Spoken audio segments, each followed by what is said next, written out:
तो नमस्कार, मैं पंडित ब्रजेश चंद्र पाठक मनोकामना ज्योतिष चैनल पर आपको एक से एक जानकारी प्रस्तुत करते रहता हूँ। सभी दर्शकों, श्रोताओं या यजमानों को मेरा नमन, वंदन, अभिनंदन।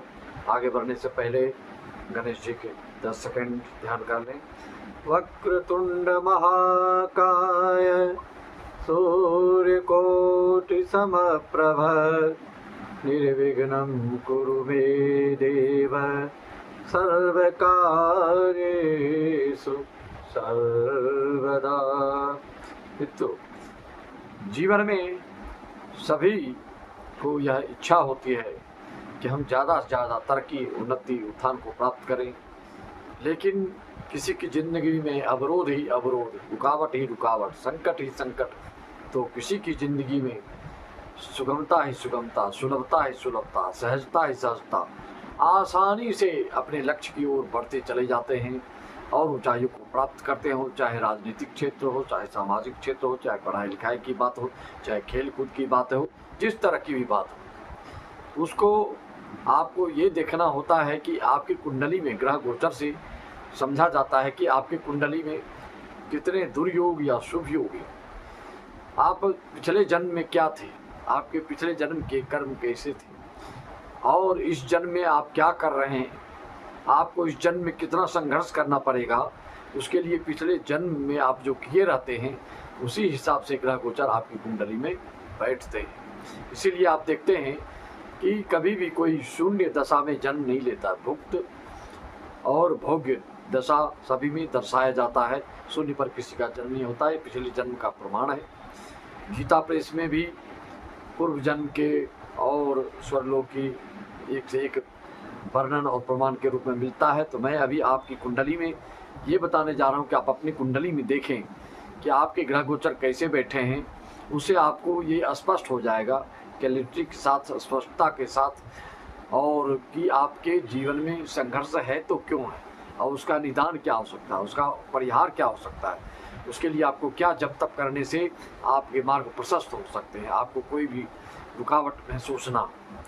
इसके लिए आप अपनी कुंडली को निकाल करके देखें। जिस व्यक्ति की कुंडली में 4 ग्रह उच्च के होते हैं, ऐसा जातक पिछले जन्म में उत्तम योनि भोग कर यहाँ आया हुआ होता है और बिल्कुल शानदार जीवन जीता है। जीने का आनंद ऐसे लोग ही लेते हैं। अगर आप देखेंगे लग्न में पहले भाव में उच्च राशि का चंद्रमा हो तो ऐसा जातक पूर्व जन्म में योग बणिक होता है, बड़े व्यवसायी होते हैं और धार्मिक भी होते हैं पूर्व जन्म में। और लग्नस्थ गुरु हो तो इस बात का सूचक है कि पूर्व जन्म में आप वेद पाठी ब्राह्मण थे। यदि आपके उच्च कुल में जन्म पिछले जन्म में हुआ था, इस जन्म में उसी के प्रताप से, उसी पुण्य के प्रताप से आपके गुरु लग्न में उच्च के बैठते हैं। और पूर्व जन्म में ऐसा जातक धार्मिक, सद्गुणी, विवेकशील और मेधावान तपस्वी माने जाते हैं, जिसका कि प्रभाव इस जन्म में भी ऐसे व्यक्ति को देखा जाता है। भले आपके घर परिवार में महत्व कोई देता हो या ना देता हो, बाहरी लोग आपकी बुरी बुरी प्रशंसा सराहना करते हैं। अगर पूर्व जन्म में कर्म अगर खराब हैं तो आपके जो हैं कुंडली में सूर्य जो हैं 6ठे, 8वें, 12वें बैठते हैं, वो भी कैसे, नीच के, तुला राशि के, और उस पर किसी क्रूर ग्रह की दृष्टि भी हो, समझ जाइए आपके मान सम्मान में ठेस लगने वाली रहती है। जीवन में बहुतों के साथ आपका दुर्व्यवहार हो सकता है और आपको आत्मसम्मान की कमी महसूस हो सकती है। ऐसे आदमी पूर्व जन्म में भ्रष्ट जीवन जीने वाला माना गया है। ज्योतिष शास्त्र में पूरा वर्णन दिया है, जिससे कि आप अपनी कुंडली को स्वयं देखकर समझ सकते हैं कि आपकी जिंदगी में संघर्ष है तो क्यों है, पूर्व जन्म में आपने क्या क्या किया था। लग्न या सप्तम में जिसका शुक्र होता है तो पूर्व जन्म में वह धन्ना सेठ और ऐश्वर्य व्यव से परिपूर्ण होता है। इस जन्म में भी आपके लग्जरी चीज़ों से आप परिपूर्ण होते हो अगर ये दूषित ना हो तो। लग्न का शुक्र और सप्तम भाव का शुक्र अच्छी स्थिति में हो तो आपका यह जीवन जो है शानदार और जानदार होता है। हर भौतिक सुविधा से आप परिपूर्ण जीवन जीने वाले होते हैं। लग्न, एकादश, सप्तम और चौथे में अगर शनि है तो यह आपके पूर्व जन्म में शूद्र परिवार में जन्म दर्शाता है और पाप पूर्ण कार्य में आप लिप्त थे, जिसके कारण ऐसा शनि आपके इन भावों में बैठते हैं, लग्न में, एकादश में, सप्तम में और चौथे में, और क्रूर दृष्टि हो तो समझ जाइए कि आप पूर्व जन्म में विशेष पाप कर्म आपने किया है, जिसके कारण आपको इस जन्म में थोड़ा संघर्ष का सामना करना पड़ेगा। अगर लग्न में या सप्तम भाव में जिसका राहु होता है तो समझ जाइए, आप जान लीजिए वह व्यक्ति पिछले जन्म में पूर्ण आयु नहीं जिया है, वह बिल्कुल अकाल मृत्यु को प्राप्त हुआ या किसी के द्वारा वह मार दिया गया है। अगर आपकी जन्म कुंडली में 4 या इससे अधिक नीच ग्रह होते हैं तो निश्चित जानिए कि पूर्व जन्म में आपने आत्महत्या की है। आपके जीवन में उदासीनता, अवसाद की प्रगाढ़ता रही है, उसके असह्य दुख से आपने अपनी लीला को समाप्त किया पूर्व जन्म में। इस जन्म में आपकी कुंडली में अगर लग्नस्थ बुध है तो पिछले जन्म में आप बिल्कुल अच्छे कुलों में, बड़ी कुलों में जन्म लेते हैं, लेकिन पीड़ित हो तो आप दुष्ट व्यवसायी पिछले जन्म के होते हैं। अगर सप्तम भाव, छठवें भाव और दसम भाव में मंगल की उपस्थिति यह दर्शाती है कि आप पिछले जन्म में बहुत ही क्रोधी, अत्याचारी, और आपके क्रोध के कारण कई लोग बहुत पीड़ित हुए और आपके प्रताड़ना से कई लोग को जीवन जीना दूभर हो गया, जिसके कारण ऐसे लोगों का कुंडली में इन भावों में षष्ठम, सप्तम और दसम में होता है। ऐसा जहाँ तक वर्तमान में भी देखेंगे, अगर जिसकी कुंडली में होता है तो वह क्रोधी स्वभाव होता है। गुरु शुभ ग्रहों से दृष्ट हो पंचम नवम भाव में, ऐसा जातक पिछले जन्म में सन्यासी और वैरागी और उपदेशक, धर्मात्मा, संत स्वभावी होते हैं। ऐसे लोग को भी घर में लोग बात तो कम देते हैं, लेकिन बाहरी लोग भूरी भूरी आपकी प्रशंसा करते हैं, आपके मार्गदर्शन को वो बिल्कुल सिरोधार्य करते हैं, हाथों हाथ लेते हैं। अगर आपकी कुंडली में 11वें भाव और 5वें भाव में, 11वें में सूर्य और 5वें में गुरु हो, 12वें में शुक्र हो, तो यह इस चीज़ का परिचायक है कि पूर्व जन्म में आप बिल्कुल धार्मिक प्रवृत्ति थे और लोग परोपकार आपने बहुत किया है पिछले जन्म में, जिसका कि फल इस जन्म में आपको अच्छा मिलने जा रहा है और अच्छी उन्नति और उत्थान को आप प्राप्त करते हैं और लोगों की सहायता आपको विशेष रूप से प्राप्त होती है।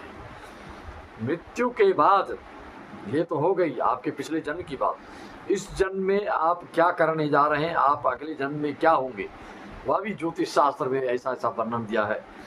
आप बहुत लोग जिज्ञासे भाव से पूछते हैं कि हमारी मृत्यु कैसी होगी, हमारी इस जन्म का कर्म के फल से हमको क्या जन्म मिलने जा रहा है। अगर आप तो जन्म कुंडली से वह भी आप पता लग सकते हैं कि आपके कर्म क्या हैं, इस जन्म में आप क्या क्या करेंगे, तो क्या कर्म अगले जन्म में आप पैदा लेंगे किसी योनि में। यह भी दर्शाया गया है मृत्यु के बाद आत्मा की क्या गति होती है। सब इसको जानने के लिए बेताब और इच्छुक रहते हैं, लालायित रहते हैं। तो मैंने सोचा कि इस पर भी आपको जन्म कुंडली ये वीडियो बना करके जन्म कुंडली का फलादेश कर ही क्यों न दूं कि आप अपने कुंडली को देख आप स्वयं समझ सकते हैं कि आपके कर्म क्षेत्र कैसे हैं और पिछले जन्म के कैसे थे। इस जन्म में अगर आपको संघर्ष करना पड़ रहा है और आप बिल्कुल शुभ कार्य के लिए बहुत प्रतीक्षा करनी पड़ती है, दाम्पत्य सुख और संतान सुख और समाज में आपका मान सम्मान अगर नहीं मिल रहा है, तो उसके कारण पिछले जन्म के कर्म होते हैं। कुंडली में कहीं भी यदि कर्क राशि में गुरु हो तो ऐसा जातक मृत्यु के बाद उच्च कुल में जन्म लेता है। अगर लग्न में चंद्रमा हो उच्च का और पाप ग्रह नहीं देखते हैं तो ऐसा जातक बिल्कुल सदगति को प्राप्त करते हैं, स्वर्ग रूप पहुँचते हैं। जिसके राहु अष्टम भाव में होते हैं ऐसा जातक पुण्यात्मा माना गया है और तथा मरने के बाद राजकुल में जन्म लेता है। यह ज्योतिष शास्त्र में अलग अलग विद्वानों का अलग अलग ढंग से अपना मत उन्होंने प्रकट किया है।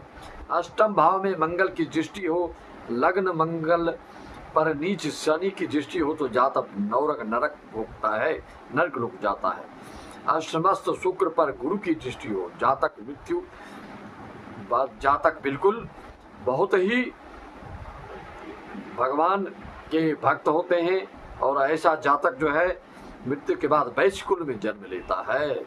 अष्टम भाव पर मंगल और शनि इन दोनों ग्रहों की पूर्ण दृष्टि हो या युति हो, ऐसा जातक अकाल मृत्यु को प्राप्त करता है। किसी की कुंडली में ऐसा योग है तो तुरंत शांति के लिए संपर्क करें। अष्टम में मंगल और शनि योग कारक ना होकर युति हो या दृष्टि हो दोनों की, तो ऐसे जातकों की अकाल मृत्यु और भारी एक्सीडेंट के योग बनते हैं। दुर्घटनाएं ऐसे लोग के साथ तो कुछ न कुछ होती रहती है, और वाहन चालन में हमेशा आप भयाक्रांत रहते, भय से भयभीत रहते हैं, भयभीत होकर चलाते हैं वाहन। अष्टम भाव पर शुभ और अशुभ किसी भी प्रकार की ग्रह की दृष्टि ना हो और ना अष्टम भाव में कोई ग्रह हो, ऐसा जातक ब्रह्मलोक को प्राप्त करता है। लग्न में गुरु चंद्र चतुर्थ भाव में तुला का शनि हो, तो ऐसा जातक मकर राशि का मंगल हो आपके सप्तम भाव में, तो जीवन भर यश कीर्ति पद प्रतिष्ठा प्राप्त होता है। मृत्यु के बाद ऐसा जातक ब्रह्मलीन हो जाता है, भगवान के सायुज्य मोक्ष प्राप्त करता है। भगवान की अपनी इच्छा अनुसार वो भगवान के साथ पुनः जन्म लेता है या भगवान में समाहित हो जाता है। लग्न में उच्च का गुरु चंद्र का की पूर्ण दृष्टि अगर पड़ रही हो तो, और अष्टम ग्रहों में रिक्त हो, खाली हो, तो ऐसा जातक सैकड़ों धार्मिक कार्यक्रम कराने वाला होता है इस जन्म में। इस मृत्यु लोक पर आकर अपने धार्मिकता, अपनी आस्तिकता, अपने सात्विकता के कारण बिल्कुल यश कीर्ति मान प्रतिष्ठा प्राप्त करने वाले होते हैं। ऐसे जातक पुण्यात्मा होते हैं जिसके बाद मरने के बाद इनकी सदगति प्राप्त निश्चित होती है। अष्टम भाव को शनि देख रहा हो तथा अष्टम भाव में मकर या कुंभ राशि का जातक योगी राज पद प्राप्त करते हैं। मृत्यु के बाद सीधे विष्णुलोक को स्थान मिलता है। विष्णुलोक में आपको अगर आपकी कुंडली में 4 ग्रह उच्च के हों, जातक निश्चय ही आपके ऐसे लोगों की मृत्यु बिल्कुल श्रेष्ठ होती है। सुमन माल जिमि कंठ ते गिरत न जानई नाग।